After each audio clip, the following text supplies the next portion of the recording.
Alléluia. Centrafrique, sur toi, la lumière de Christ se lève. Les ténèbres sont dissipées. Une lumière jaillit de toi.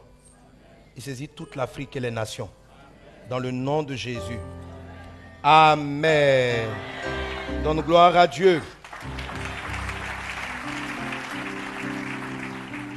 Alléluia. Voilà, donc je disais tantôt, nous devons mettre cela en prière. Amen. L'homme de Dieu, le pasteur Espérance, dans le séminaire, a dit une chose qui est vraiment importante. Il dit, du haut de la chair, Dieu te donne les instructions de la bouche du berger qu'il a établi. Il te donne une direction. Et quand la parole vient, amen, si tu as accepté dans ton cœur d'être sous ce manteau, quand la parole vient, mets-toi là-dedans. Donc il disait cela par rapport aux jeûnes. Il dit, mais le pasteur a reçu qu'il faut jeûner. Il faut le faire. Et ça me permet de faire une petite parenthèse pour montrer combien de fois c'est vrai. Je donne comme ça l'exemple du cas de... Je sors carrément du sujet. Je vais par exemple dans le cas du mariage. En priant pour ceux qui ne trouvaient pas, qui n'arrivaient pas à se marier, le Seigneur nous a inspiré un programme comme Éden. Éden 1, Éden 2. On s'est rendu compte que tous ceux qui obéissent à ce programme, qui rentrent dans Éden 1, trouvent facilement le mariage. Mais ceux qui ne voient pas, quand on leur dit on va se retrouver pour prier, ils trouvent que bon, qu'est-ce que ça va leur apporter de plus? Qu'est-ce qu'on dit là-bas qu'ils ne savent pas? Et puis ils sont là seulement. Quand le pasteur parle, ah, je vais me marier, je vais me marier. Mais quand le pasteur a prié, Dieu lui a donné une instruction. Il a dit, jette le filet de ce côté, fais ceci. Si tu es sous le pasteur, obéis, fais le programme. Il y en a qui sont arrivés, ah, quand j'arrive là-bas, ce sont mes petites sœurs, vont me voir dans ma situation. Tout ça, c'est l'orgueil. Toutes ces choses-là, c'est l'orgueil. Vous voyez? Et quand on reçoit des directions, prenez tel chemin. Tu vas venir, tu vas raisonner et tu n'es pas béni. Tu n'es pas béni. Non, ça c'est pour les autres. Nous, là, on n'est pas dans ce même cas. On n'est pas ceci, on n'est pas cela.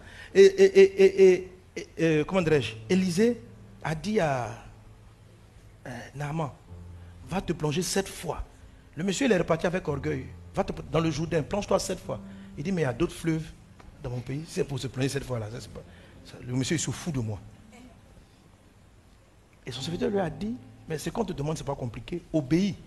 Le salut de Dieu n'est pas logique. C'est une affaire de foi. Parce que Dieu a dit ça. Sur la parole de Dieu, j'investis. Je n'investis pas dans la logique. Je n'investis pas dans la cohérence. La Bible dit que Dieu a voulu que les hommes soient sauvés par la foi. Et la foi, c'est ça, c'est cela. Dieu a voulu qu'on soit sauvé par la foi. Ce n'est pas un ensemble d'enseignements cohérents. Comme il a dit ceci, effectivement, ça va produire cela. Si on devait aller dans la loi de cause à effet, aucun d'entre nous ne serait sauvé. Donc, ce n'est pas une affaire de loi de cause à effet. C'est une affaire de dire, Dieu donne une direction, vous obéissez. Amen. Qu'elle vous semble cohérente ou pas. Si tu sais que la parole est de Dieu, fais-le. Amen. Amen. Amen. Pour aider les personnes à entreprendre, on a mis des départements, réseau 121, Eléo. Va suivre. Elle me dit, mais pasteur, pour entrer dans Eléo, c'est cher. Il faut payer, il faut envoyer quelque chose. Débrouille-toi, trouve. Amen. Il y a des fois, quand tu as la volonté, on trouve un moyen de te subventionner. Parce que d'abord, la première des choses, on veut sentir ta volonté. Parce qu'un des éléments qui maintient les gens dans la pauvreté, c'est justement l'esprit de gratuité. Donc, les premières choses qu'on exige, tu vois, un peu comme la dame qui vient dire au prophète, je n'ai plus rien, je suis très endetté. Il dit, qu'est-ce que tu as à la maison? Donc, on a envie de sentir que tu es vraiment déterminé. Et quand on te dit, ah, pour entrer, pour financer tel projet, pour t'inscrire à telle formation, amène 50 000, 60 000 francs. Tu es prêt à payer? Quel est l'effort que tu es prêt à fournir pour obéir à cela? Donc, ce n'est pas parce qu'on a besoin d'argent. Et souvent, lorsqu'on amène des petites choses payantes, il y a plein de choses qu'on fait gratuitement. Ce n'est pas parce qu'on a envie de faire du gain ou du profit. C'est juste pour challenger ta foi. Amen. C'est juste pour challenger ta foi. Donc, il faut suivre. Quelqu'un est-il avec moi? Quelqu'un est-il avec moi? Alléluia. Voilà. Amen. Donc, il y a des directions et des territoires, des terres que Dieu nous donne où nous allons moissonner en surabondance. La Centrafrique, c'est un bon terrain. Écoute-moi prophétiquement, là, j'ai dit, cette mission-là, c'est une bonne chose. Si tu ne peux pas aller physiquement, fais une offrande. soutiens, rentre dans la prière. Prie pour ce pays. Il ne faut pas dire, ah, nous on a des problèmes ici, on va aller prier pour les Centrafricains. Les Centrafricains. Et eux, ils n'ont pas l'argent. Nous, on a des problèmes, on n'a pas l'argent, nous aussi. Est-ce qu'on a fini d'évangéliser la Côte d'Ivoire? Mais d'abord, on évangélise la Côte d'Ivoire. Si tu es nouveau, il faut savoir qu'on a sillonné toute la Côte d'Ivoire. Amen. Depuis les années 2000, on a sillonné, on est parti partout. Quand il y avait la guerre en Côte d'Ivoire, quand il y avait la guerre, où la guerre tournait, le jour ça tirait, les gens ont pris la ville de Boaké. Nous, on était en Boaké en croisade. On était en pleine croisade et ça tirait pendant que j'étais en train de braquer là-bas. Je me suis retrouvé en plein camp rebelle dans le nord à Ferké. Les gens sont là avec bardés des fétiches.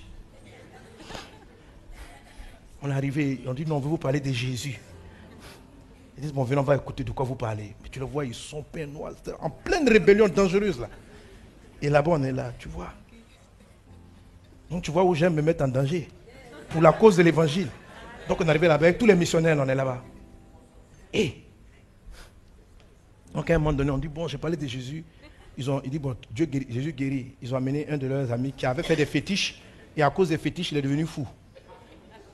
Donc ils l'ont amené plein, en tout cas les fétiches anti-balles.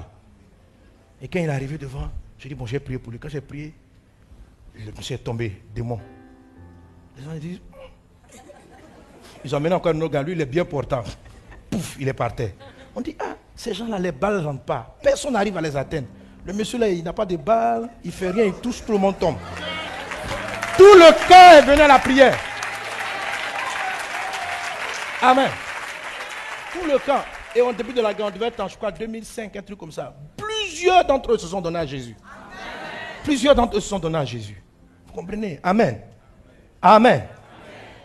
La prochaine fois, on va vous montrer le grand film de la Centrafrique. La première mission. On est parti dans les... Où on dit de ne pas partir. Je suis allé là-bas. Je suis parti rencontrer le chef des Balaka. Anti-Balaka, là. Je suis parti le rencontrer. Je suis allé à la maison pour lui parler de Jésus. Quand je suis arrivé, il dit lui aussi les chrétiens. D'ailleurs, même il me connaissait même. Il dit, Pasteur Sanogo, j'écoute vos messages. J'ai dit, ah!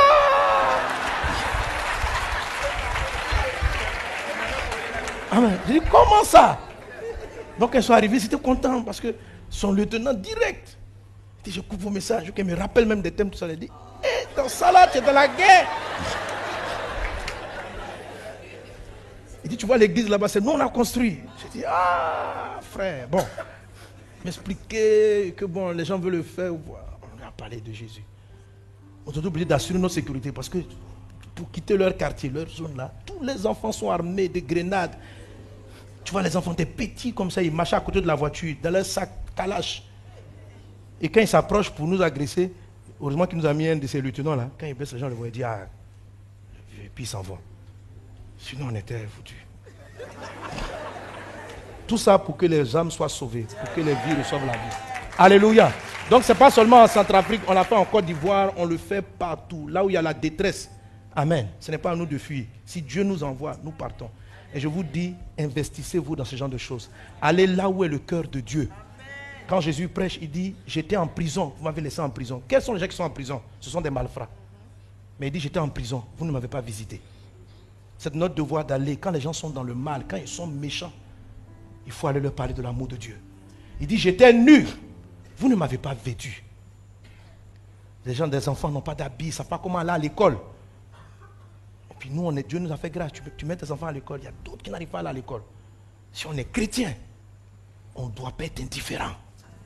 Et on doit agir, on doit faire quelque chose. Et laisser Dieu faire le reste. Que Dieu te bénisse. Aie le cœur de Dieu. Alléluia. Aie le cœur de Dieu. Investissons pour ce programme. Donnons des offrandes. Il y a des enveloppes qui sont disponibles. Amen. Amen. Ce n'est pas le seul territoire où on va semer cette année. Cette année, c'est l'année de la moisson. La Bible dit que celui qui sème peu, celui qui sème abondamment. Donc, si tu veux la moisson surabondante, tu dois semer comment? Celui qui sème peu, moissonne peu. Celui qui sème abondamment, moissonne abondamment. Donc, celui qui sème surabondamment, moissonnera. Que la moisson surabondante soit ton partage dans le nom de Jésus. Donc, premier grand challenge de semences abondantes in Centrafrique 2. Amen. Après, on a la construction de notre truc parce qu'il ne faut plus que les gens soient assis dehors. On va construire quelque chose de très bien ici. Amen. la cité des rêves, tout cela. Et Dieu va pouvoir, Dieu va te multiplier afin que tu sois participant de toutes ces choses. Que le nom du Seigneur soit béni. Quelqu'un donne un bon amen. Nous voulons prier pour la parole de ce matin. Seigneur, merci pour ta grâce. Merci déjà pour ce que tu nous as donné. Tu nous as dit au travers du cœur de gagneur d'âme d'obéir à tes instructions lorsque nous sentons et nous savons qu'elles viennent de toi. Seigneur Dieu des cieux, merci pour ce que tu fais en Centrafrique. Mais nous voulons encore ce matin recevoir la parole que tu nous donnes. Révèle-toi à nous par ta parole. Glorifie ton nom, Seigneur Dieu. À toi la louange, la gloire, l'exaltation au siècle des siècles. Parle-nous, enseigne-nous tes voies au nom puissant de Jésus. Amen. Donne un bon amen à Jésus. Amen. Je rends grâce au Seigneur pour cette semaine extraordinaire que nous avons passée dans le jeûne, en fait tout le long du mois de janvier. Nous avons dédié le mois de janvier au Seigneur, dans l'adoration avec tous les soirs, un programme d'adoration, touch, et puis nous avons fini le mois de janvier avec notre jeûne de 12 jours. Je profite pour rappeler que les prières d'onction, je ferai le rattrapage le mercredi prochain. Amen. Voilà. Mais ceux qui viennent dans le rattrapage, le mercredi, venez en jeûne. Jeûnez la journée du mercredi. Il faut qu'on soit un peu dans la même atmosphère que les 12 jours. Amen. Amen. Quelqu'un va dire, mais parce qu'on jeûne beaucoup, hein? Non, on n'a pas. Justement, on ne jeûne pas beaucoup. Vas-y, on est une église, mais on ne jeûne même pas. On va beaucoup jeûner cette année. Amen. Ok, donc n'oubliez pas, tous ceux qui n'ont pas pu passer, lorsqu'on citait les noms par ordre alphabétique, vous avez une soirée de rattrapage, c'est ce mercredi à 19h ici. Et tous ceux qui sont dans ce cas, soyez dans le jeûne. Amen. Ceux qui ont déjà reçu l'onction, ce n'est pas nécessaire que vous jeûniez, mais ne manquez pas la soirée parce que Dieu va nous bénir encore. Amen. Nous avons une soirée, nous avons eu un temps extraordinaire. On a reçu le pasteur Espérance qui nous a parlé de la sagesse divine. Alléluia. Rattaché à la dimension de l'épouse. Rattaché à la dimension de l'épouse. Tout ce que nous sommes en train de faire cette année, c'est dans la dimension de chrétien parvenu à la dimension de l'épouse. Amen. Une épouse aime son époux. Et Jésus a demandé à Pierre, est-ce que tu m'aimes? Pierre dit, Seigneur, tu sais que je t'aime. Et Jésus lui répond, il faut paître mes brebis. Donc, si tu m'aimes, tu dois t'occuper de mes brebis. Montrer au Seigneur que nous l'aimons, c'est s'occuper de ses brebis. Amen. C'est la raison pour laquelle nous allons mener beaucoup d'œuvres et de campagnes d'évangélisation. Alléluia. Donc cette année, nous sommes vraiment dans cette dimension-là de l'épouse. Un aspect aussi qui fait partie de la beauté de l'épouse, c'est la sagesse divine comme l'homme de Dieu nous l'a donné. Amen. Et encore un élément que j'ajoute là-dessus, l'apôtre Jacques dit ceci, si quelqu'un manque de sagesse, qu'il la demande à Dieu et le Seigneur Dieu la lui donnera. Je voulais vraiment vous exhorter à ne pas laisser passer ce message-là, mais à prier constamment pour avoir la sagesse divine. Ne pensez pas qu'elle est innée. Jacques dit qu'il faut la demander dans la prière. Le proverbe de Salomon, Salomon dit, recherchez la sagesse, plus que vous ne cherchez l'or et l'argent. Déployez-vous pour la sagesse divine, mieux que vous ne vous investissiez dans beaucoup d'autres choses. Alors, si vous voulez, cette année, moissonner en abondance, cherchez la sagesse. La sagesse va vous montrer où vous devez investir votre potentiel, votre don. Si vous, je vais vous dire peut-être, ça peut vous choquer. Tout ce que vous avez entrepris qui a échoué, c'est par manque de sagesse divine. Si vous avez fait des affaires, si vous êtes fait escroquer une fois, si vos affaires n'aboutissent pas, ce n'est pas une affaire de malchance, ce n'est pas une affaire d'épreuve, c'est un problème de sagesse. Vous savez, souvent on a l'impression que c'est une injure, ou bien c'est vouloir nous dire qu'on n'est pas très intelligent, de nous dire de rechercher la sagesse. Quand on dit, souvent on voit ça un peu mal, quoi. Cherche la sagesse. Tu veux dire quoi par là? Que je ne suis pas sage, quoi. Donc en fait, c'est un sujet qu'on n'aime pas demander, mais il faut le faire. La Bible dit, demandez la sagesse, c'est chercher la sagesse. Amen. Si vous cherchez la sagesse, vous allez être capable de faire les œuvres de Dieu. Vous allez être capable d'investir là où vous devez vous investir. Il faut prier il faut demander à Dieu, il faut lire la Bible, il faut écouter beaucoup, il faut lire beaucoup le livre de Proverbes. Dans tous vos textes à méditer, choisissez dans la journée de lire au moins le proverbe qui correspond à la date. Il y en a 31, ça fait 31 jours, il y a 31 chapitres de Proverbes, ça vous fait le mois. Amen. Aujourd'hui, nous sommes le combien?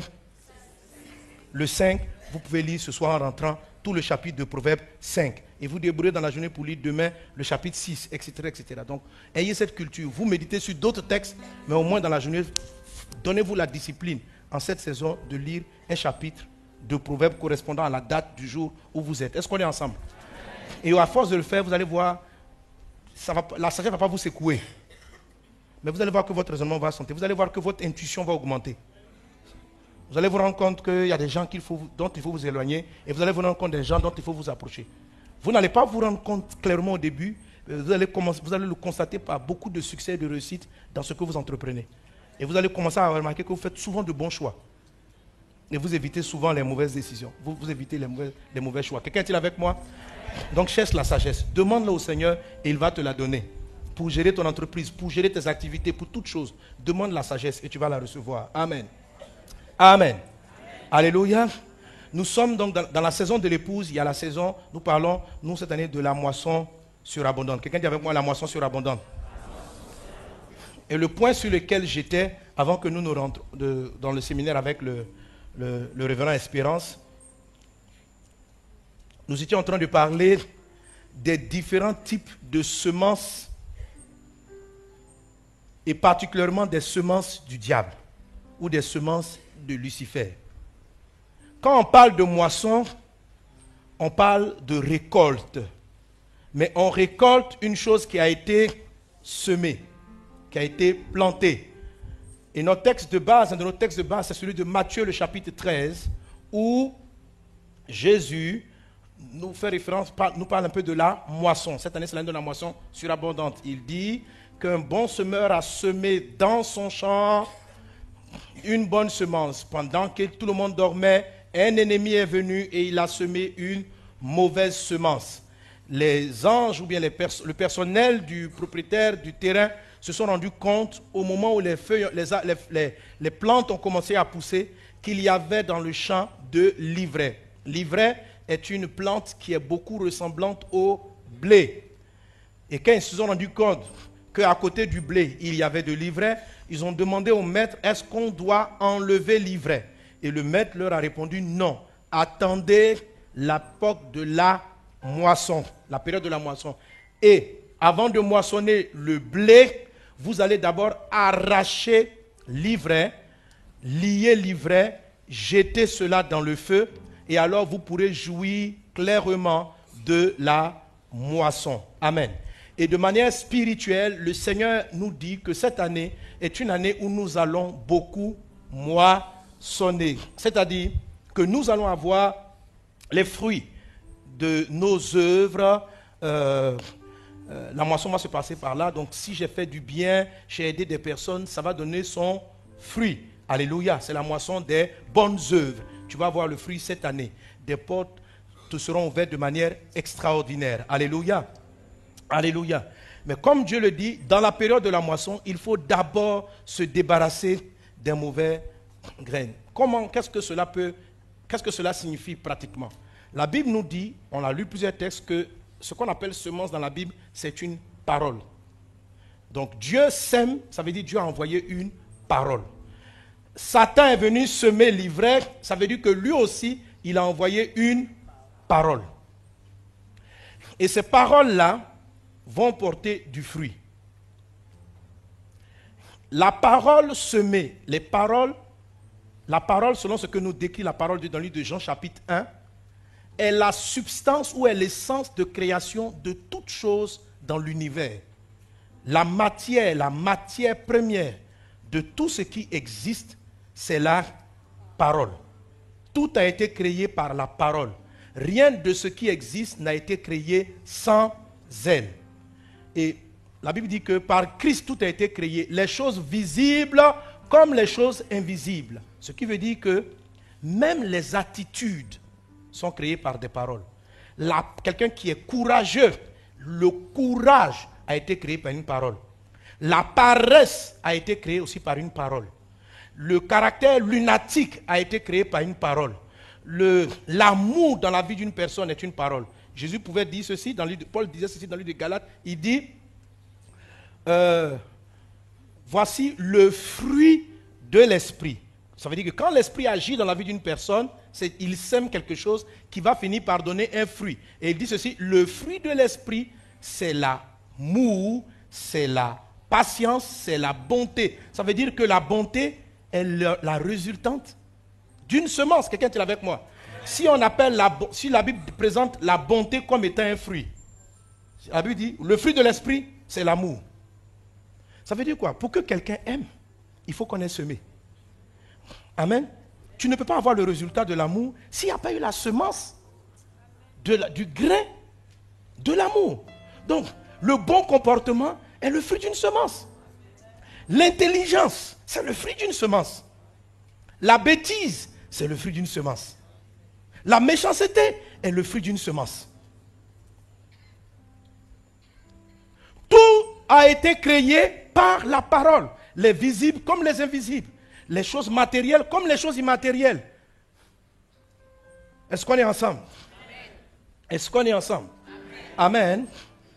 La semence du diable est appelée, la semence du diable donc est une parole, comme nous l'avons expliqué, est appelée mensonge. Mensonge. Quelqu'un dit avec moi mensonge.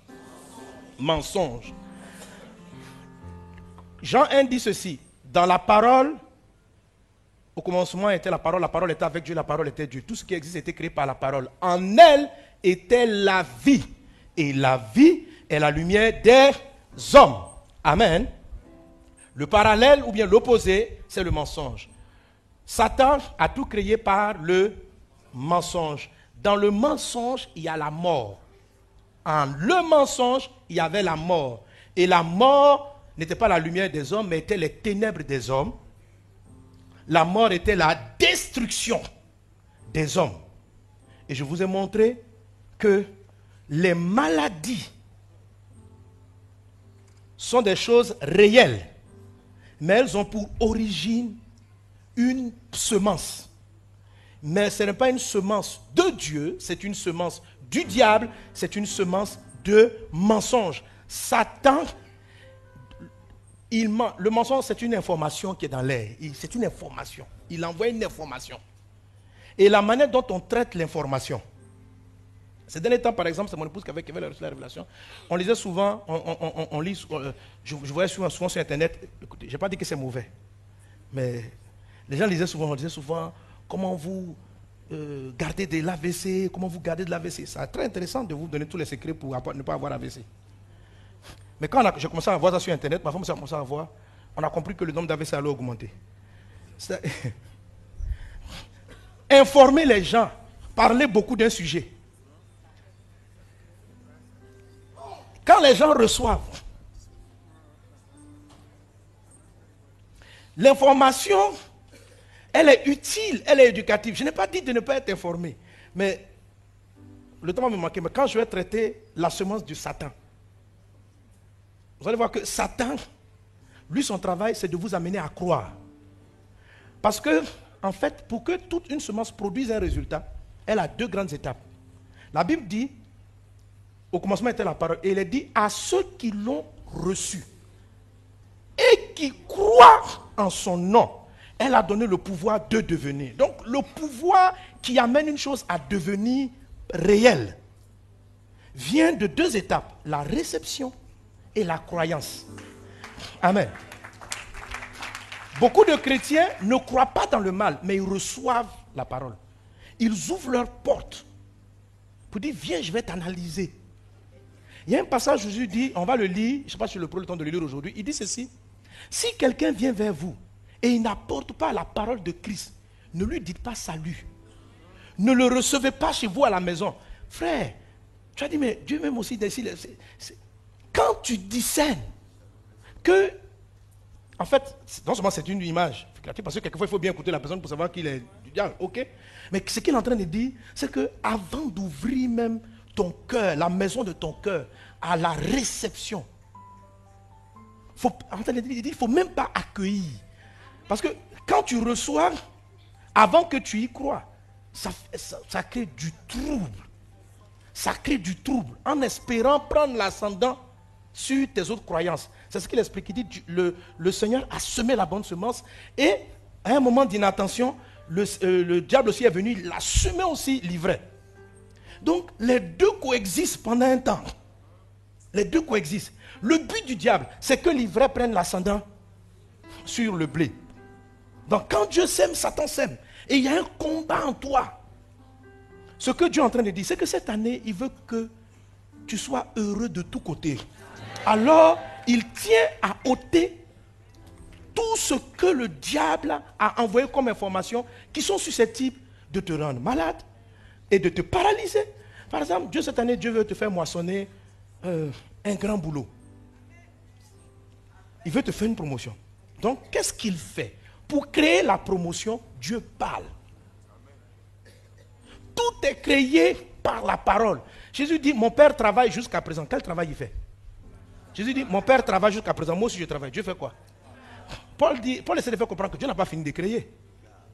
Dieu n'a pas arrêté de créer depuis le 6e jour de la création. Dieu continue de travailler, il fait quoi? Il parle. Il envoie sa parole.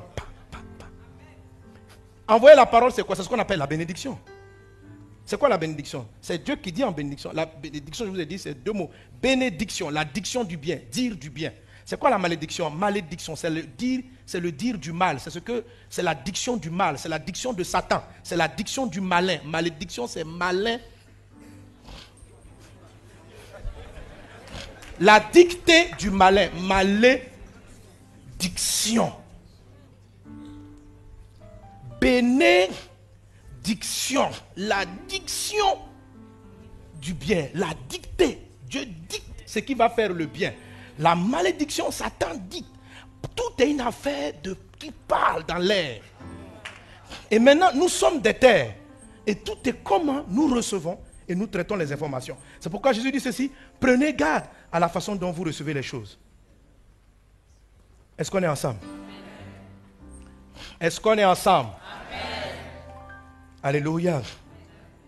Dis Seigneur, je reçois ta parole. Je refuse les paroles du malin. Amen. Je ne sais plus, ça ce culte, j'avais donné le témoignage du monsieur qui a été guéri simplement parce que son docteur lui avait dit. C'est ce que j'ai donné ça.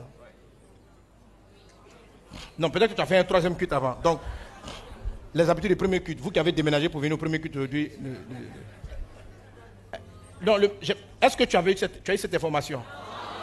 Tu étais là le dernier dimanche où j'ai prêché? Si tu n'étais pas là aussi, pour me fatiguer. C'est au 2e et au 3e. Ok.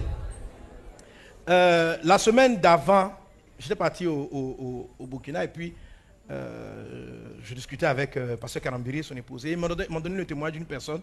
Parce que je l'ai expliqué un peu ce dont je parle en ce moment. Ils m'ont donné le témoignage d'une personne pour dire, qui ne connaît pas Jésus, hein, c'est dans le monde. Monsieur, il avait un cancer du côlon. Il souffrait d'un cancer du côlon. Et il est parti voir les gens, dit bon, qu'ils vont enlever, ils vont aller voir si on peut l'opérer, enlever la tumeur, tout ça. Et quand il arrive sur le lit d'opération, on ouvre le ventre, le médecin découvre que le monsieur il est déjà mort. Parce que tout son ventre est pourri. Tout est pourri. Donc il a dit à ses collègues, comme le monsieur est endormi, il dit franchement, ce monsieur il n'a plus que quelques heures ou quelques jours à vivre. Refermons le ventre. Parce que tout ce qu'on va toucher, il est mort. Tu touches quoi que ce soit, toutes les veines, tout était pourri. Donc ils ont carrément refermé. Et quand le monsieur est revenu à lui-même, bon, il a demandé au docteur comment l'opération s'est passée. Et le docteur, sachant qu'il va mourir bientôt, pour ne pas le décourager, lui dit, ça s'est bien passé. Il dit, de toute façon, le gars, il est déjà mort. Pourquoi l'angoisser davantage pour dire, tu es foutu? Il dit, ça s'est bien passé. Vous pouvez rentrer, aller voir votre famille. Le monsieur s'est levé. Quand il voit ses parents, on dit, c'est ton opération. Ça s'est bien passé. On dit, mais comment tu vas? Il dit, non, mon docteur me dit, ça s'est bien passé. Donc ça s'est bien passé, ça s'est bien passé. 1 mois, 2 mois. Ah, mais toi, tu allais... Mais dis, non, j'ai été guéri, ça s'est bien passé. Et puis à un moment donné, il souhaite dire vraiment merci au docteur de l'avoir soigné, quoi. Donc vraiment, je sais plus c'était quoi, en début d'année, quand il a voulu l'envoyer un truc. Et la note arrive qu'il y a tel patient qui vous dit merci, vraiment de l'avoir... Il appelle ses collègues, il dit, c'est qui m'écrit, de qui il s'agit? On dit, non, le monsieur, il est encore vivant. Mais Il devait être mort. Alors, il le fait appeler. Donc, il fait appeler le monsieur pour dire, bon, il faut quand même qu'on fasse un check-up, qu'on vérifie les choses. Il était déjà choqué. Et il arrive, il analyse, il sonde, il fait tout. Tout le système a été rétabli. Totalement guéri, restauré. Et ce n'était pas des chrétiens, tout simplement parce qu'il déclarait, ça s'est bien passé. Donc, il a reçu la parole du bien. Et il y a cru. Et lorsqu'il a cru, cela a donné le pouvoir de régénérer les cellules, de refabriquer. Comme l'intestin, le côlon a été créé par la parole et le cancer de côlon a été aussi créé par un mensonge, alors la Bible dit, nous sommes régénérés par une semence incorruptible, par la parole vivante et permanente de Dieu. Donc comme il était en train de dire tous les jours, ça va bien, ça s'est bien passé, parce qu'il déclarait ces choses, la vie a repris. La parole est l'origine de la vie. Quelqu'un est-il avec moi? Alléluia. La parole du bien transporte la vie. L'information qui transporte la mort. On va les entendre, on peut les entendre parce que les gens vont en parler, on a des informations, mais on ne doit pas recevoir. Amen. Aujourd'hui, je crois que je vais me permettre, mais je vais t'expliquer comment on ne reçoit pas. Je vais bien sûr lire un document où on m'informe que le taux, ou bien dans un pays, il y a Ebola est arrivé. C'est une information. Mais la façon dont tu vas traiter l'information peut faire que même si ce n'est pas arrivé dans ton pays. J'ai parlé avec un frère syrien, il dit que Ebola même, il n'a pas tué beaucoup de gens. Ce sont les morts. Oui, c'est-à-dire quelqu'un a un palu. Parce qu'on ne savait pas, l'Ebola apparaît avec une fièvre. Donc il dit dans les hôpitaux, les familles ont laissé mourir des gens qui avaient une simple grippe, qui avaient un simple palu. Parce que dès que le gars fait de la fièvre, tout le monde l'abandonne. On dit peut-être c'est Ebola. Si tu le touches, tu seras aussi contaminé. Lui-même aussi, il finit par croire. Et ça a ravagé, ça a tué la population. On aurait pu juste inverser et faciliter le travail des médecins en transformant les informations. En donnant des informations, je n'ai pas dit que la parole ne veut pas partir à partir de ce qui est réel, mais ce qu'elle laisse sous-entendre, c'est quelque chose de favorable, c'est quelque chose de positif. C'est pourquoi tout l'évangile est présenté comme une bonne nouvelle. Il dit, allez et prêchez la bonne nouvelle. Dire à quelqu'un qu'il est malade et qu'il va mourir, ce n'est pas une bonne nouvelle. L'évangile dans son essence est une bonne nouvelle. C'est une bonne information. C'est quelque chose qui vient redonner la vie là où il y avait la mort. Est-ce qu'on est ensemble? Est-ce qu'on est ensemble? Je reçois la bonne nouvelle. Amen.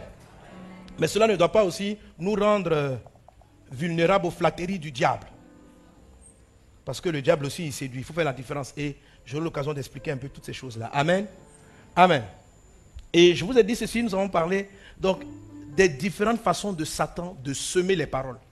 Et il y a 4 groupes. Le même Satan, avec ses lieutenants, ont 4 manières de semer des paroles qui détruisent. C'est le plus souvent celui qui crée les maladies, qui envoie des informations de malédiction, qui envoie ce qu'on appelle la malédiction. C'est le diable en tant que... Celui que vous avez, c'est quel diable? C'est le même diable, mais c'est Satan, Lucifer en tant que qui? Non, qui envoie les maladies? Eh les gars, vous flashez. C'est le dragon. Le dragon, son art, c'est d'effrayer. Donc quand par exemple les gens commencent à lire beaucoup d'informations, 1, 2, 3, quelqu'un, cancer de ceci, et puis tu t'en vas chez le médecin, pas avec un esprit positif, mais quand tu vas, tu as peur. On dit, fais l'analyse de sang. J'espère que tu ne vas pas découvrir. Peut-être la première fois, tu ne vas pas découvrir. Parce que la parole qu'il a semée ne s'est pas encore transformée en mode réel. Elle n'est pas devenue physique. Mais la semence est là. Et c'est avec la peur que tu vas constamment voir le docteur. Je n'ai pas dit de ne pas aller voir le médecin. Mais quelle est l'information? Est-ce que c'est la peur qui te pousse à aller le voir ou c'est la vigueur de Dieu qui te pousse à aller savoir mais combien tu es en forme? Tu vois, il y a tout un état d'esprit. Deux personnes peuvent poser la même chose, mais leur mouvement n'est pas induit par les mêmes informations. Est-ce qu'on est ensemble? Donc si c'est la peur qui t'amène à faire toujours, il faut que je check, il ne faut pas que ça m'arrive. Oh. Ça arrivait à mon grand-père. Ça, dans notre famille, là, il paraît qu'il a le diabète. C'est une information. Quand tu entends dans notre famille le diabète, tu dis, je ne suis pas concerné. C'est une autre information, tu envoies. On dit, oui, dans notre famille, il paraît que les gens ont le diabète. Ton papa a eu hypertension, ta grand-mère a eu la goutte. Je ne suis pas concerné. Tu ne reçois pas la parole, tu ne reçois pas. Je ne suis pas concerné. Qu'est-ce que vous voulez? Ça n'a rien à voir avec moi. Moi, je suis enfant de Dieu. Je ne suis pas concerné. Mais si tu reçois la parole, puis que tu dis, effectivement, dans notre famille, tu es en train de recevoir une parole du dragon. C'est une semence. Elle n'a pas encore forcément le pouvoir de créer, mais au moins tu l'as reçue. Au moins tu l'as reçue. Mais la réception, là, va finir par créer quelque chose d'autre. Est-ce qu'on est ensemble? Donc le diable, celui qu'on appelle le dragon, pardon, il effraie avec des genres de choses comme ça et il finit par les rendre réels dans la vie des hommes. Celui qu'on appelle le serpent ancien, on a vu, c'est le séducteur. C'est lui qui peut te donner une information avérée, mais avec un plan par derrière. Ça, c'est le serpent. Dans sa forme du python ou dans sa forme de vipère. Dans sa forme de vipère, il sème par des petits bruits de commérage. Dans sa forme de python, il paralyse, il t'empêche de choisir. Amen. Amen. Voilà, je vais vous montrer. Est-ce que vous avez le film du faux prophète qui voulait draguer la sœur? Balancez-moi le film si vous l'avez. On va regarder un petit film. Bon, vous l'avez déjà vu sur YouTube. Ça m'a fait tellement rire, mais on va regarder quand même. Si je ne l'ai pas vu, qui l'a pas vu? Qui l'a jamais vu? Oh, Sister Lizzie, sorry I am sweating profusely. I just descended from the mountain. April 17th. Lisez le texte en français. Exactly 2:30 a.m. I was in a trance and I saw 5 girls. 3 from choir, 2 ushers. I said, God, what is this? God said to me, son, one of these girls will be your wife. I said, God, what should I do now? God said, son, go to the mountain and pray for 14 days. Immediately, Sister Lizzie, you won't believe it. I packed my things and I went to the mountain. And while I was praying and fasting, I said, God, reveal to me that particular one that will be my wife. On the 14th day, behold, I heard the voice of the Lord like a thunder saying, son, I want to deliver to you that woman that will be your wife.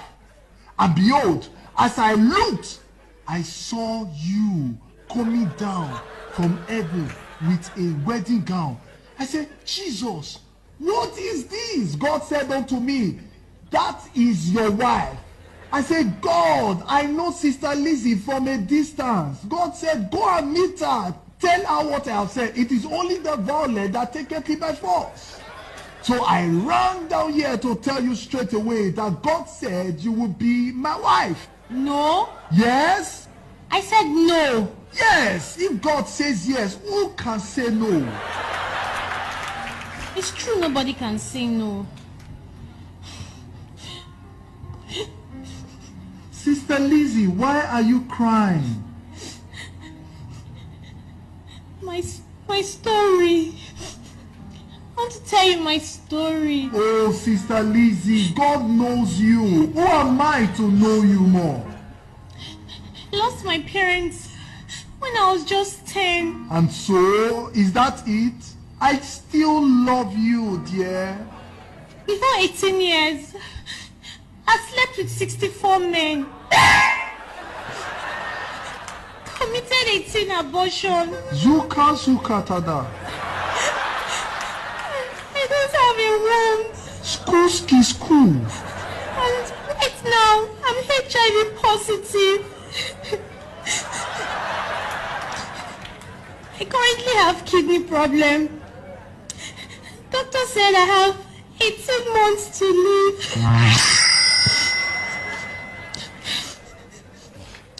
Anyways, since God said you're my husband, don't mind marrying you.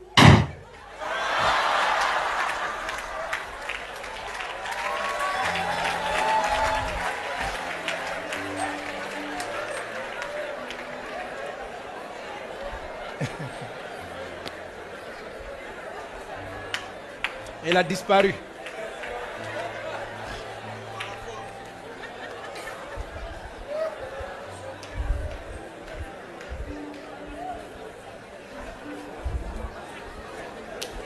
Bon, c'est un petit sketch, mais c'est une manifestation de l'esprit de Python. Voilà. Hein? Et non, mais il a décrit la révélation. Et c'est comme ça que les gens intimident le Python. 14 jours de jeûne. Le ciel est ouvert. J'ai vu des choses. J'ai vu la gloire de Dieu. Dieu dit, tu es ma femme. Il dit, ah, comment Dieu peut dire ça? Il dit, bon, voilà ma vie. 64 hommes. 18 avortements. Je suis séropositif. Je n'ai même plus d'utérus. Il a commencé à prier en langue en même temps. Le temps de chercher à comprendre. Dieu n'a plus parlé.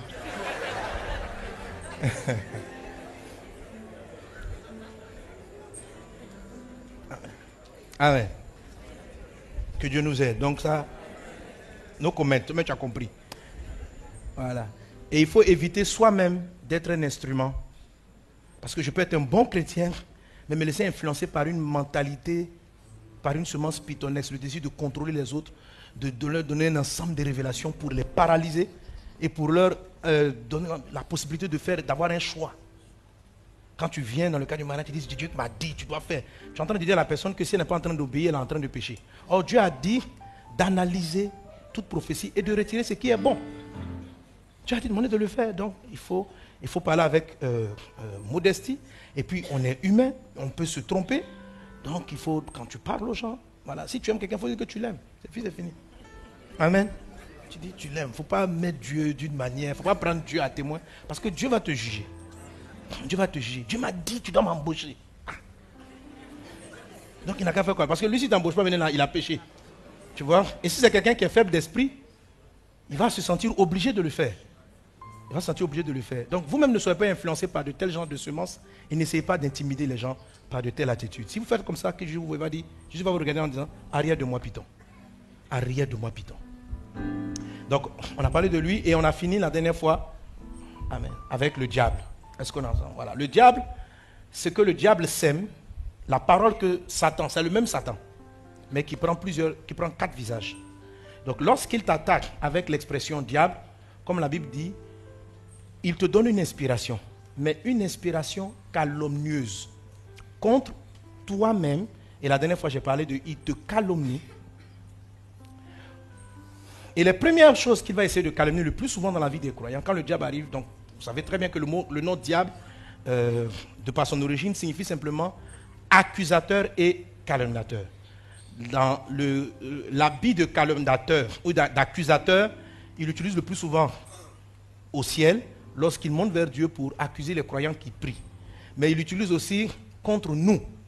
Il t'accuse pour créer en toi un esprit de rejet de ta propre personne. Voilà, tu es nul, tu n'es pas intelligent, c'est à cause de toi que tous les problèmes arrivent, c'est à cause de toi, c'est à cause de toi, c'est à cause de toi, c'est à cause de toi. Et ça t'amène à te rejeter.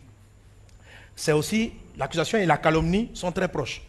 Donc, calomnier, comme on sait, c'est dire des informations sur une personne dans le but de la discréditer ou d'amener donc cette personne à perdre sa vraie valeur à vos yeux. Et ça, c'est extrêmement dangereux parce que dans la période dans laquelle vous êtes en train d'entrer, c'est-à-dire dans la période dans laquelle nous entrons, c'est-à-dire dans cette période de moisson, dis avec moi la moisson. Amen. Il faut savoir que beaucoup de choses que Dieu va vous donner viendront au travers des personnes. Au travers des personnes. Le diable, en tant que calomniateur, va essayer de semer dans votre cœur un mensonge concernant les gens qui participent à votre destin. Afin de vous amener à les mépriser, à les rejeter, afin de vous éloigner vous-même de ce que Dieu a vous a accordé. Que le Seigneur te délivre du malin dans le nom de Jésus et de toutes ces calomnies. Amen. Donc la dernière fois, ce qu'on a dit, Satan, le diable va t'amener à te calomnier toi-même. Il va calomnier ton être, il va calomnier ton identité, il va te calomnier à tes propres yeux. Tu as un vilain nez, tu as de vilains yeux, ta taille, tu es trop petit de taille, tu es trop grand, tu es trop ceci, tu es trop cela. Et quand il le fait, tu finis par être très mal à l'aise dans ta peau, dans ce que tu es. Et cette façon de faire va tuer tous tes dons, va tuer tous tes potentiels, ton potentiel. Donc quand Dieu veut te donner de t'exprimer, de manifester ce qu'il a mis en toi, le rejet de ta personne va faire que tu ne vas pas faire ce que tu pouvais faire parce qu'il t'a amené à t'auto-mépriser. Que chacun d'entre vous, que nous soyons tous délivrés de toutes les accusations. Et il peut passer pour cette calomnie par toute personne, même involontairement par tes parents. Ou pendant que tes parents te font un reproche, c'est comme ça que le diable fonctionne, pendant que tes parents te font un reproche, ils disent un ensemble de vérités.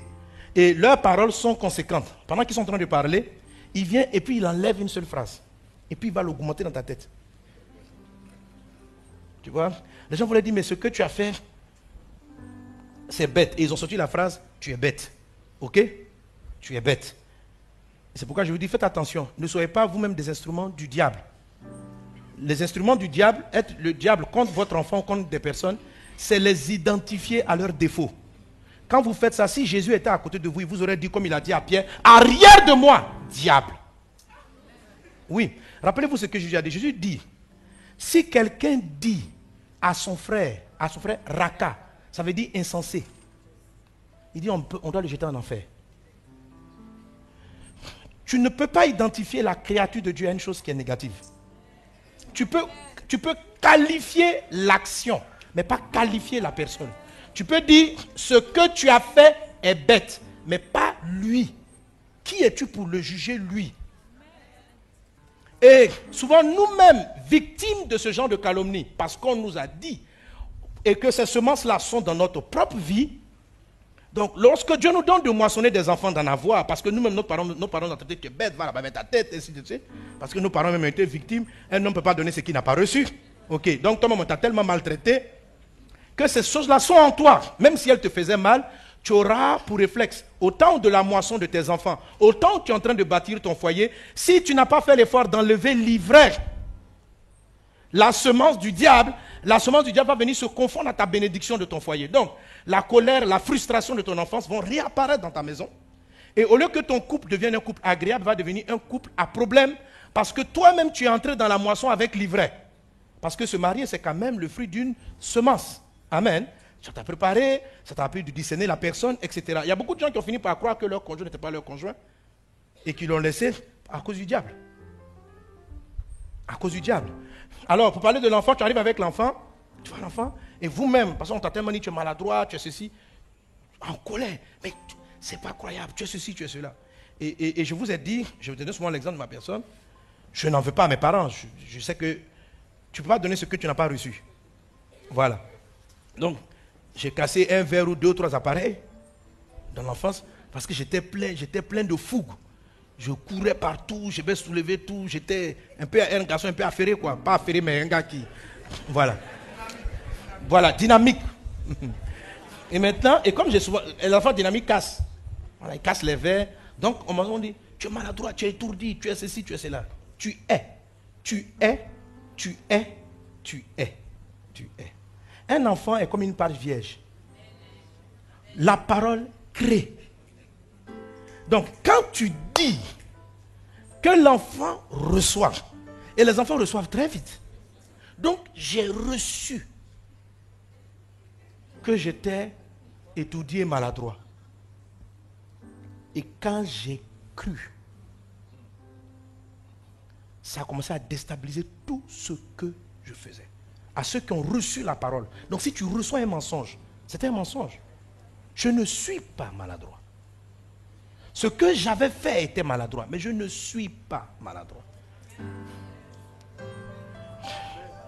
Amen. Amen. Il y a des choses avec lesquelles vous vous identifiez. Hein? Moi-même, je suis toujours comme ça. Oh. Tu n'es pas comme ça. Arrêtez de vous identifier à ce que Dieu ne vous a pas donné. Parce que cela va polluer toute votre vie. Donc on m'a dit d'être maladroit et ça s'est tellement ancré en moi. Je vous assure, j'ai pris des années et j'ai encore même des séquelles.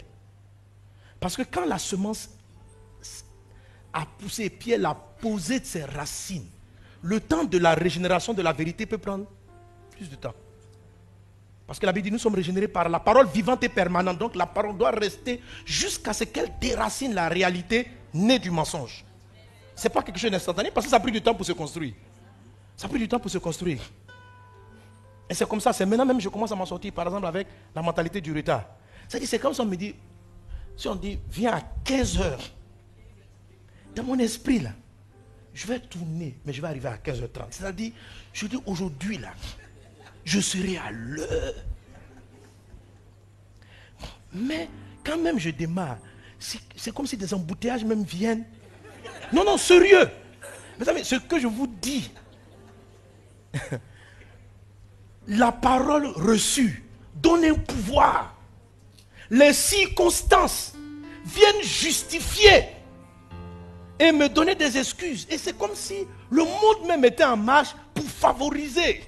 C'est-à-dire au dernier moment, je vais m'habiller, quelque chose vient pour créer le retard. Mais je me suis rendu compte, je dis, mais il y a un groupe de gens qui sont toujours à l'heure. C'est-à-dire que quand on dit lui là, il est toujours là, 20 minutes avant l'événement. Est-ce que nous deux, nous ne sommes pas des humains? Pourquoi moi, j'arrive toujours 30 minutes après le rendez-vous? Pourquoi? Tu comprends? Donc, ce qui va faire ma délivrance, c'est d'abord de refuser ça. Je dis, ah non, non, non, non, non, non, non. Je ne me donne, et puis les gens disent, parce que ça ne goûte pas, ah, lui, il est toujours. Et quand j'entends dire, toi, on te connaît, hein, tu es toujours en retard. Et puis quand tu dis, oui, c'est vrai, les gars, laissez ça. Tu reçois la parole et tu y crois. Donc la seule chose que ça va faire, ça va reproduire son fruit. L'enfant a fait une chose méchante. Toi, tu es trop méchant. Tu es trop méchant. Tu es trop méchant. À un moment donné, il reçoit. Tu es trop méchant, il reçoit. Et puis à un moment donné, il croit. Tu es trop méchant. À ceux qui ont reçu la parole, tu es trop méchant. Et qui ont fini par croire qu'ils sont trop méchants, ils deviennent méchants. Et le gars, il crée des problèmes à la société. Les enfants ont dit, toi là, ta tête est dure, hein? Quand on parle, tu ne comprends pas. À un moment donné, fini, je suis un gars dur. Quand on parle, je ne comprends pas. Quand on parle, je ne comprends pas. Et ce frère arrive dans l'entreprise. Pendant que Dieu lui donne la moisson, il va moissonner la richesse, la prospérité. Mais la semence, le mensonge du diable a poussé aussi. Donc ses patrons lui parlent. Moi quand on parle, je ne comprends pas. Je parle, je ne comprends pas. Et tout ce que le patron lui dit. Écoutez, beaucoup de femmes se plaignent souvent de nous. On dit, elle ne comprend jamais ce que je lui dis. Ce sont des fruits de semences. Parce que la plupart des gens, souvent dans les conditions pauvres, on ne fait que les identifier avec la médiocrité, la nullité. Les jeunes filles, les hommes, ils ne croient même plus en eux. Parce qu'on a fini par dire aux gens que ne pas avoir de l'argent dans la vie, c'est un drame. Ça veut dire que tu es bête.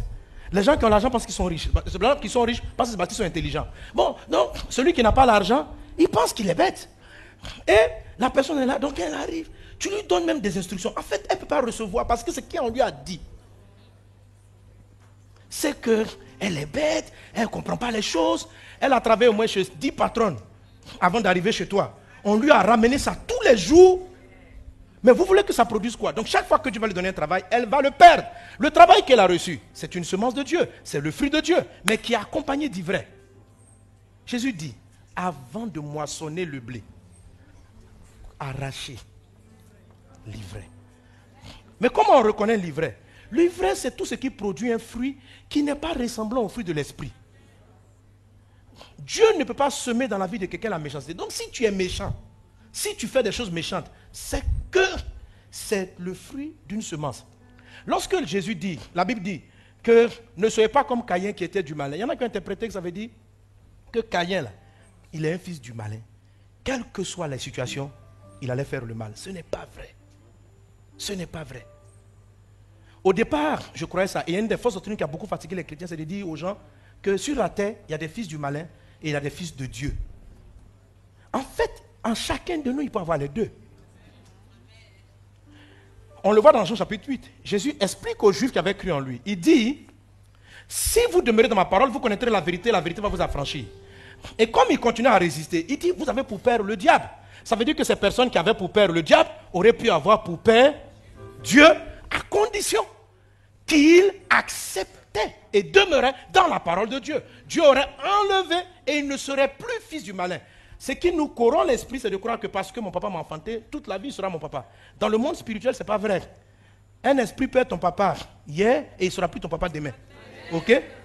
On devient fils parce qu'on croit. À tous ceux qui ont reçu, il a donné le pouvoir de devenir enfant de Dieu. Donc le jour où je ne crois plus, enfant de Dieu, ou bien l'enfant d'eux n'est plus. Ce que je crois me donne un pouvoir. Si je ne crois plus, je ne suis plus. Donc, Caïn était du malin. Mais quand Dieu visite Caïn, qu'est-ce qu'il lui dit? Il dit, le péché est tapis devant ta porte, mais toi domine sur lui. Donc Caïn avait la possibilité de la victoire. Caïn aurait pu devenir fils de Dieu. Pourquoi Dieu va s'évertuer à essayer de le reprendre, de l'encourager à avoir la bonne attitude s'il n'y a pas d'espoir? C'est parce qu'il y a de l'espoir. C'est au même pied, Jésus a dit, c'est le Père qui t'a révélé cela. Et après il dit, arrière de moi Satan. Dans le même pied, c'était un terrain ouvert. Nous sommes des terrains dans lesquels Dieu sème, mais Satan aussi sème l'ivraie. Et quand on arrive dans une saison de moisson, il nous faut distinguer et rejeter. Donc si tu vois que tu es quelqu'un si tu te mets souvent en colère, tu n'es pas coléreux. La colère n'est pas... Lis la suite du fruit de l'esprit. La colère n'est pas là-dedans. La colère n'est pas un fruit de l'esprit. Donc, la colère, l'irritation, le manque de patience, l'impatience sont des symptômes que le diable est passé dans ton cœur. La dépression, l'angoisse, les maladies, ce sont des symptômes qu'il y a eu une semence du diable. La pauvreté, la misère, ce sont des symptômes qu'il y a eu une semence du diable. Le fait de ne pas bien réfléchir, de ne pas savoir analyser les choses, c'est une preuve qu'il y a une semence du diable. La sagesse même est le fruit d'une semence. Dieu regarde Salomon, il dit, je te donne sagesse. Qu'est-ce que Dieu fait? Il envoie une parole. La parole rentre dans le cœur de Salomon et elle donne les fruits de sagesse. C'est tout. Tout ce qui existe par la parole. Il y a toujours une semence. Amen. Quelqu'un qui n'est pas, qu'on dit, qui ne manifeste pas de l'intelligence, c'est parce qu'il a été ensemencé par une semence de bêtises. Et une semence insensée. Quelqu'un est-il avec moi?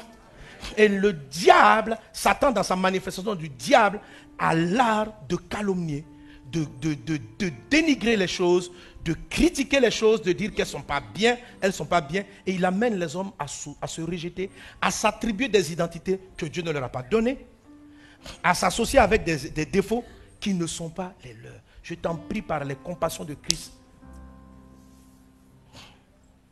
Voilà ce que Dieu a fait de toi au départ. Tu es une belle personne. Et je vous ai dit la dernière fois, Jésus est la vérité. Jésus ne dit pas seulement la vérité, il est la vérité. C'est ce que Jésus dit qui s'impose comme étant la vérité. Ok. Donc même si par rapport au vocable humain ou à la norme humaine, le monde ne te trouve pas beau, dès l'instant où Jésus vient, il dit, tu es une belle personne. C'est ça qui est la vérité. Donc c'est à partir de toi qu'on a dit que tu es jolie là, qu'on peut déterminer où est le vrai, où est le faux. C'est la parole de Christ qui est la vérité. C'est ce que Dieu dit de toi qui est vrai. Ce n'est pas ce que le monde pense. Alléluia. Si tu acceptes la vérité, tu vas voir que la vérité de ton identité, tout le potentiel que Dieu a mis en toi va commencer à apparaître. Alléluia. Il y a des personnes qui par rapport aux standards humains n'ont pas de jolis visages. Mais à force de croire que même ils sont beaux, c'est que ça crée du charme.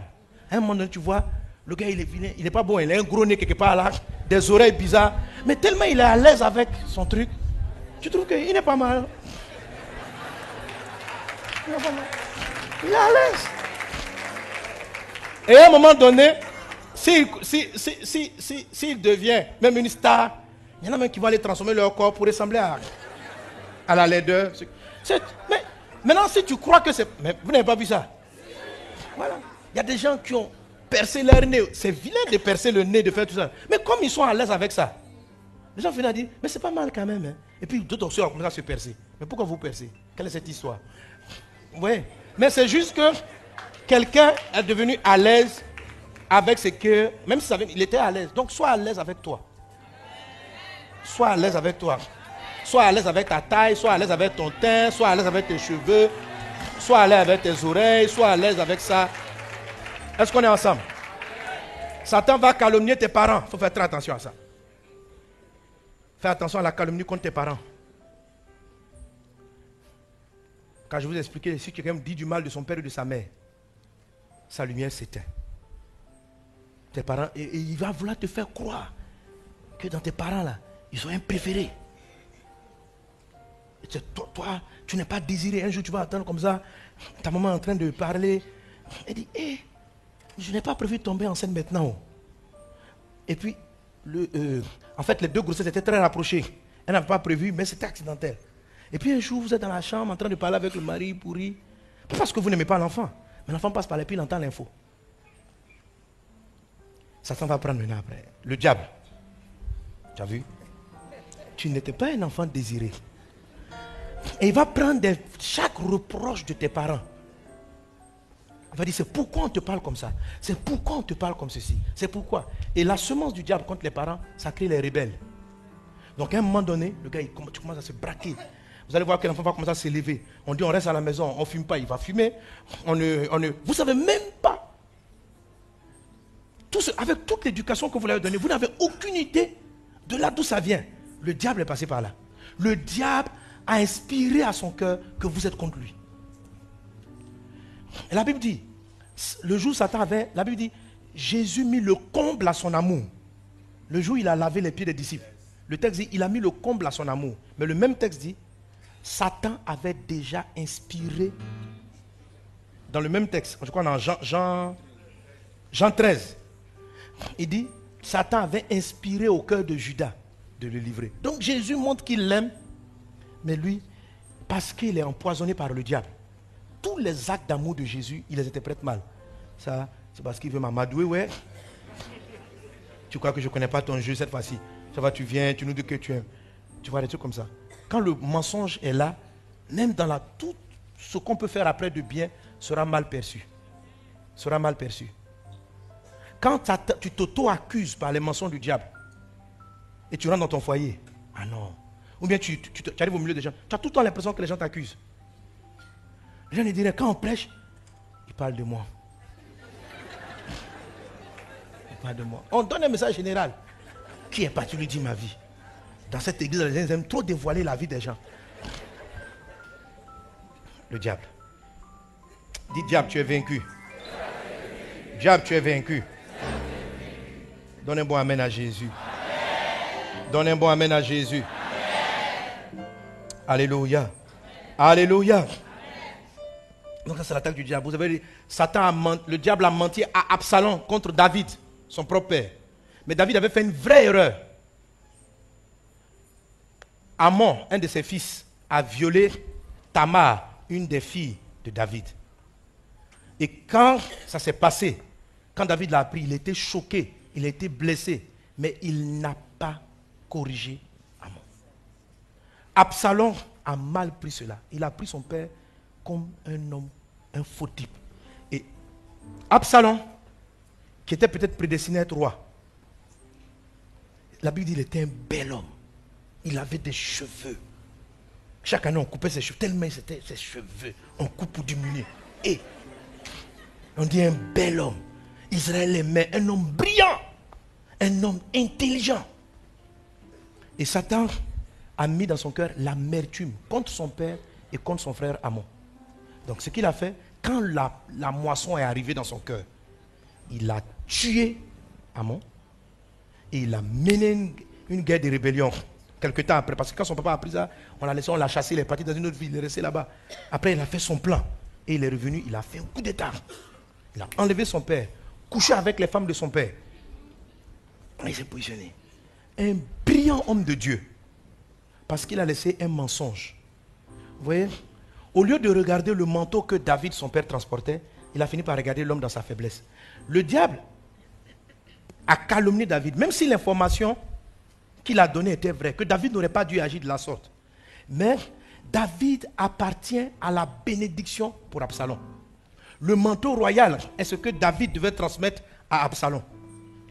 Donc Satan a créé un système pour que Absalom déteste David.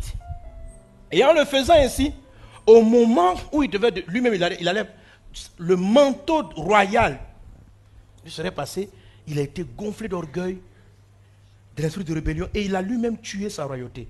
Combien de gens perdent leur travail à cause de ce genre de semences dans leur cœur? Les gens viennent, ton collègue est contre toi, le patron est contre toi, le patron fait ceci. Et un moment tu te trouves à la réunion, et puis tu lui balances des paroles qui font qu'il a envie de te renvoyer, et te voilà en train de perdre ton travail. Ou tu commences à te faire les coups bas. Dieu allait te donner la boîte. Dieu allait te donner, mais à cause de calomnie. Dis arrière de moi, diable. Arrière de moi, diable. Il est vaincu dans le nom de Jésus. Et je termine avec ce texte qui dit Amen.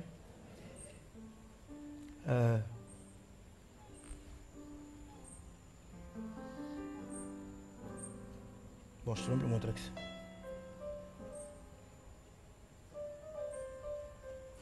Amen. Bon, si je le trouve, je vais le lire. Mais on va prier le Seigneur. On va prier le Seigneur. La prochaine fois, je vais parler des mensonges de Satan. Mais il y a calomnier les gens, calomnier les personnes, calomnier, comme il disait.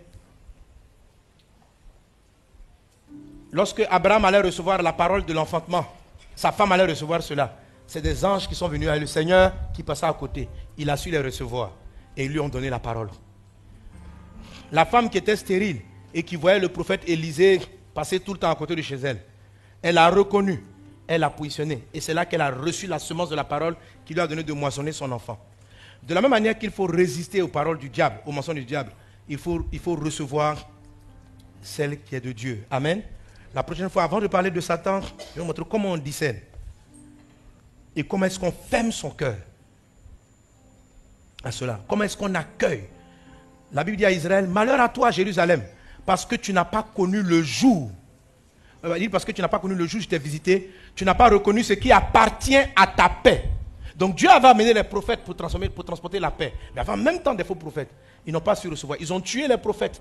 La propre famille de Jésus, dans son village, Jésus n'a pas fait des miracles parce que Satan avait calomnié Jésus. Quand Jésus est venu, on dit, mais lui là c'est votre petit, c'est vous qui l'avez élevé. On l'a vu grandir ici, il courait dans le quartier, en culotte dans le quartier, on l'a vu. Comment petit dit qu'il est grand prophète? Calomnie contre Jésus. Et ils n'ont pas eu beaucoup de miracles, la puissance de Dieu ne s'est pas manifestée. Lorsqu'on calomnie quelqu'un qui transporte un manteau qui appartient à votre destin, si vous rentrez dans le mépris de la personne, la faveur ne peut pas venir dans votre vie. Amen. Si vous avez un boss, il y a des fois vous travaillez avec des personnes, pas parce qu'elles sont justes, mais parce que tout simplement, à un moment donné, Dieu veut qu'elles vous donnent le manteau de directeur d'entreprise. Il y a des entreprises dans lesquelles vous travaillez. Vous travaillez, Dieu vous a positionné là, parce que vous-même vous allez occuper un poste élevé. Ça fait partie de votre moisson. Et juste avant ça, il va calomnier. Mais au lieu de juger, de vous taire par rapport à l'autorité, vous vous mettez à attaquer un manteau. Or, il n'y a aucune autorité qui n'est établie si cela ne vient de Dieu. Quelqu'un est avec moi? Donc, en attaquant, vous attaquez l'institution. Mais en critiquant l'institution, elle ne peut plus venir à vous. Je ne sais pas si vous comprenez. Ou quand elle va arriver à vous, elle sera trop empoisonnée. C'est pourquoi, dans cette position, il faut faire très attention. Quand on veut que Satan vienne calomnier une autorité à vos yeux, faites très attention. Alléluia. Alléluia. Amen. Tu dois savoir ce qui appartient à ton destin. On va se lever, on va prier le Seigneur.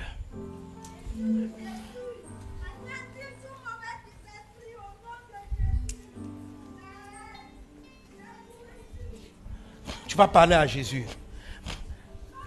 Le mensonge part par la parole. Mais la parole permanente. Comment est-ce qu'on arrache l'ivraie? On refuse l'ivraie. On identifie l'ivraie. On identifie l'ivraie par son fruit. Tu vas identifier l'ivraie dans ton cœur par son fruit. Est-ce que tu es quelqu'un qui manifeste souvent l'impatience? c'est de l'ivraie. Est-ce que tu es quelqu'un qui manifeste souvent la colère? Je le répète, tu n'es pas impatient. Tu manifestes l'impatience, mais tu ne l'es pas. Tu n'es pas un impatient, tu n'es pas un coléreux, tu n'es même pas un menteur. Ce que Dieu t'a créé est quelque chose de favorable. Mais ce que tu vois, tu es quelqu'un de passionné, il peut t'arriver d'être brutal, de manifester de la brutalité, de la violence. Ça ne vient pas de Père. Ça ne vient pas de Dieu. Alors, arrête de t'associer à cela. Ne t'associe pas à cela. N'embrasse pas cela. Ne reçois pas cela. Et n'admets pas cela comme étant ta personne. Ce temps que tu vas le faire, ça va passer dans ta vie. Mais dès l'instant où tu te dissocies de cette chose et tu déclares en toi la vérité, tu dis, moi, mon Dieu m'a créé, je suis un être patient. Je suis un être bon. Je suis agréable. Je manifeste la faveur. Amen. Donc, on va ensemble prier. Toi-même, tu connais l'ivraie qui est né des mensonges du diable. L'esprit va te conduire sur certains. Identifie les, dit, je les arrache de mon cœur. Donc, arrachons l'ivraie dans le nom de Jésus. Dans le nom de Jésus. La maladresse, je t'arrache de mon cœur. Le manque de respect du temps, je t'arrache de mon cœur. Arrache les pensées de jalousie. Arrache la jalousie. Ce n'est pas tu n'es pas une personne jalouse. C'est une semence du diable. Arrache l'inconfort. Arrache l'esprit de culpabilité. Quand tu es dans un endroit, dans une réunion, dès que les gens te font des reproches, tu les prends très mal. Tu les prends très mal. Tu n'aimes pas les reproches. Pourquoi? Ça vient d'une calomnie. Arrache cela de ton cœur. Arrache cela. Ce n'est pas un fruit de Dieu. La Bible dit que tout arbre que mon Père n'a pas planté, Jésus dit tout arbre qui n'a pas planté, sera arraché. Au nom de Jésus. Au nom de Jésus. Au nom de Jésus. Au nom de Jésus. Au nom de Jésus. Mets la main sur le cœur. Lève l'autre main. Ma main est levée, il va y avoir une puissante délivrance en toi. L'Esprit de Dieu a besoin que tu identifies et que tu expulses. Je le déclare aujourd'hui, mais ça va continuer en semaine. Et l'humilité. Il faut beaucoup d'humilité pour reconnaître qu'on a marché pendant longtemps avec des semences qui n'étaient pas de Dieu. Que la semence, toute semence mensongère qui a produit la paresse en toi, qui a perdu la détestation de ta propre personne, qui a produit la susceptibilité, la peur, l'angoisse. Au nom de Jésus, toute semence du diable est ôtée de ton cœur. Ôtée de ton cœur. Ôtée de ton cœur. Ôtée de ton cœur. Ôtée de ton cœur. Le Saint-Esprit vient avec la moissonneuse. Il vient arracher ce que le diable a semé. Seigneur, tu as dit, toute plante que mon Père n'a pas plantée sera arrachée et jetée au feu. Que ces plantes que tu n'as pas plantées dans nos cœurs, toi qui les sondes et qui les connais, toi qui nous connais mieux que nous-mêmes, nous sommes humiliés, nous nous humilions devant ta face et nous reconnaissons qu'il y a des fruits qui émanent de nous qui ne sont pas de toi. Nous voulons les voir partir maintenant dans le nom de Jésus. Dans le nom de Jésus. Que ce soit des fruits de maladie, des fruits de mauvaise attitude, des fruits de mauvais comportement, ôte-les de notre vie. Ôte-les de notre vie. Dans le nom de Jésus, tu es délivré de l'angoisse, de la colère, de l'impatience, des paroles négatives, des injures. Tu es délivré de toutes ces choses-là parce que ce n'est pas toi. Ce que tu es, c'est ce que Dieu a fait de toi. Tu es un homme patient dans le nom de Jésus. Tu es bon dans le nom de Jésus. La bonté pousse son fruit cette année dans le nom de Jésus. L'amour manifeste son fruit dans le nom de Jésus. La douceur manifeste son fruit dans le nom de Jésus. La foi manifeste son fruit dans le nom de Jésus. L'audace divine manifeste son fruit dans le nom de Jésus. Tu es quelqu'un de courageux et tu vois le fruit. Tu moissonnes le courage. Tu moissonnes la détermination. Tu moissonnes l'amour. Tu moissonnes la paix. Tu es un homme, tu es une femme de paix. Il en est ainsi. Et c'est ce fruit-là qu'on veut voir manifester dans ta vie, dans le nom de Jésus. Qu'il en soit ainsi, au nom de Jésus. Et tout le monde dit Amen.